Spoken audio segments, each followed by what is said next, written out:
जय जिजाऊ जय शिवराय। आता उद्या 25 तारीख आहे। मनोज दादा जरंगे पाटील उपोषणाला बसणार आहेत। आता उपोषणाला जर बसले तर त्यांची तब्येत आधीच बरोबर नाही। त्यांची तब्येत न उपोषण करता ढासळलेली आहे आणि जर उपोषणाला बसले त्यांची तब्येत बरोबर नाही।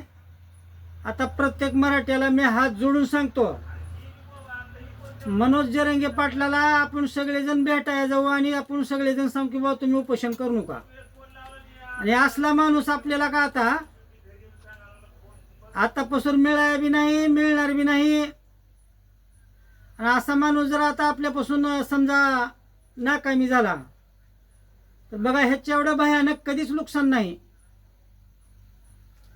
आणि आपण आपल्या हक्काचं आरक्षण मागायला कुणाला भीक मागणार? आपली सरकारला मागणी आहे, कोण किती का भुकायचे भुकू द्या, बरं आपण आपल्या पाटलाच्या मागलं ठामपणे राहायला पाहिजे।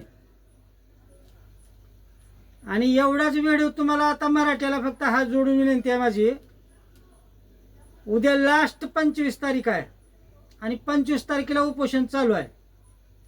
आपण सगळे जणांनी सांगू त्यांना पहिली तर गोष्ट उपोषण करायचं नाही आणि त्यांनी जर उपोषण केलं तर मागात पडणार आहे। जय जिजाऊ जय शिवराय।